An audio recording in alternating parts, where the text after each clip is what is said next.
I'm not here to tell you to buy American Eagle jeans. Sydney Sweetie's American Eagle ad. The ad's getting attention for its play on the word genes, as in denim pants, and genes as in genetics. From parents to offspring, often determining traits like hair color. Sydney's new ad is deeply unsettling to me. It's a problem when white people try to say that the superior gene is blonde hair and blue eyes. Is a registered Republican. I think her ad is fantastic. Sydney Sweeney has very keen. Hey guys, you seem to really enjoy my video on the stolen land argument, so I figured I'd talk about another subject that irks me a little bit. You see, a performer is a person who entertains an audience, and an activist is someone who campaigns to bring about social or political change. I'm sure you guys know the difference between Ryan Gosling and Martin Luther King Jr., but what if I told you that those two definitions can sometimes fuse into one big, nasty, disingenuous blob of ass? Yeah, shocker. There are people out there that campaign and push agendas not because they believe in the cause or any of the words that they're saying, really. There's no female alive, even with a machete, that would stand a chance against the immense power I possess. Only because it earns them social brownie points with the audience they wish to entertain or be a part of. Some notable examples of this are Dean Withers, iDubbbz and his wife, Hassan Piker, and Adam Conover on the left, and on the right, guys like Sneeko, Andrew Tate. Maybe you could put someone like Charlie Kirk or Steven Crowder in there. So there's an abundance of those performative activists, especially online, which makes navigating the cesspool that is the internet pretty difficult at times, especially when you're trying to find genuine influence. The big question I'd like to explore here is why? Why does this happen? And why does it seem to be growing and more prevalent in recent years?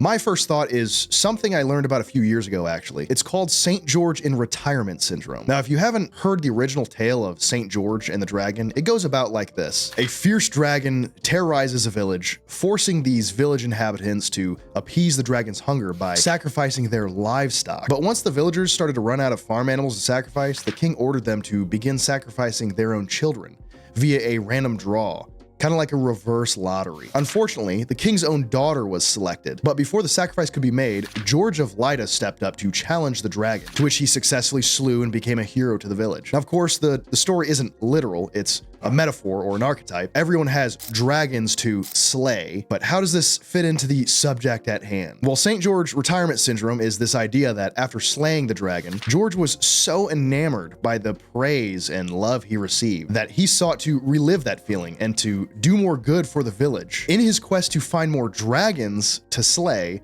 he begins to slay smaller and less significant animals over time until there's nothing left but air to swing his sword at. In the pursuit of a noble cause, he loses himself to increasingly trivial skirmishes. It's like the idea of picking and choosing your battles. I think this is applicable because of the early American education system. So, hear me out. The school system started out teaching American history from a perspective that wasn't exactly very critical of the early United States. It was pretty washed out, leaving out a lot of the darker portions. So of course we corrected and began to increasingly discuss this dark past. But I think at some point there was an overcorrection, and we are now in a spot where we disproportionately discuss American evils of the past. There's a magnifying glass on specifically American evils. Students now grow up saturated in America bad rhetoric instead of learning that pretty much everyone did crazy, awful things in the past. Every civilization ever. That, combined with the criterial emphasis on the civil rights movement, eventually led to kids growing up and longing to be a part of something similar. To them, that is the ultimate virtue, to march for a good cause, for human rights. And it was extremely necessary. But what those people fail to take into account is the fact that we don't live in Jim Crow America anymore. They ignore the massive amounts of social progress we've made. Now, by no means am I saying that it's perfect as it is here in the United States, but that differentiation between Jim Crow and now it's pretty important, I would say. Our society is more accepting than ever before, but because people yearn for purpose and to be virtuous, they treat today as if it were equal in its injustices to the pre-civil rights era, which is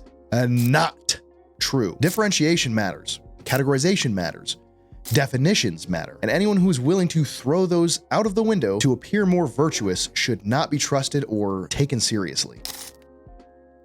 You also have people who grew up and never learned to think critically or to develop their sense of self. They fit in by appeasing the crowds they deem to be most popular or seek to be a part of, by mimicking the group's values and behaviors. They have no identity, and instead of looking inwards, They look outwards to others. They don't adhere to any real principles. They can only regurgitate them. The internet exacerbates this phenomenon like adding jet fuel to a fire. So you'll have these social chameleons who graduate high school and all of a sudden are left to fend for themselves in the world of adulthood, to which they have no idea where to go for belonging. And that's where Facebook, Twitter, TikTok, MySpace, etc. comes in. They take up whatever terminally online values that are most visible to them online because that's what they believe to be most popular. It's their best chance of fitting in, finding a place. But they have no real understanding of the principles that they take up or why they believe in them. They don't bother to flesh out why they believe in what they say. So as they spread their shallow and increasingly misunderstood perspective to other social chameleons,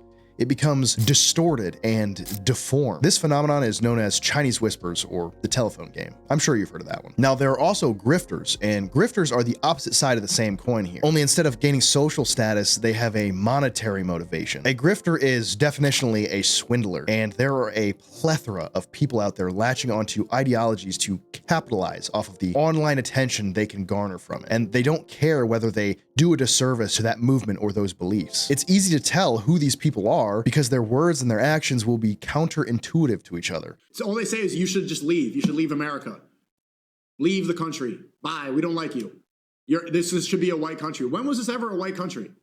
White people created America. Now, you might think differently, but I don't think there's any better example of this than the champagne socialist himself, Hassan Piker. He flexes his designer fashion, his lavish home and car, all while claiming to be a champion of the working class. His goal is to convince you that he's relatable, he's just like you, in order to get you to continue funding his self-indulgent, capitalist, consumerist lifestyle. America deserved 9/11, dude. I encourage you to go down that rabbit hole, as this really isn't meant to be a hit piece video, so I won't continue to go into it. But I think that a lot of grifters started out as these social chameleons, coming full circle, finding their place in whatever echo chamber accepts them. But somehow, somewhere, they end up gathering a lot of attention, and they realize that they can make a living from it by exploiting the very group and ideology that they shoehorned their way into. Now, I don't like to highlight issues without, at the very least, coming up with some kind of speculative solution. So I want to explore how you as an individual can avoid becoming or falling victim to any of these people. First things first, be an individual. Do not attach an ideology to your sense of self. If you base your identity in your ideology, you will lose yourself. It's much harder to be open-minded when admitting that you're wrong or have misunderstood something means that you have to challenge your very being and sense of self. That's exactly why certain people are so quick to become defensive or totally crash out the moment you question their beliefs, even if it's in a reasonable manner. I firmly believe that in order to have a truly strong and genuine perspective, it has to be able to handle scrutiny. Meaningful conversations in good faith that challenge your views are incredibly healthy. They can reinforce both your own understanding of your views and the views that are in opposition. Second, take no one's word for it. Don't relegate your understanding to a surface level interpretation. Dig deeper. Google is free. The deeper your understanding of a topic, the better you can articulate it. When you confidently argue for something that you have a shallow understanding of,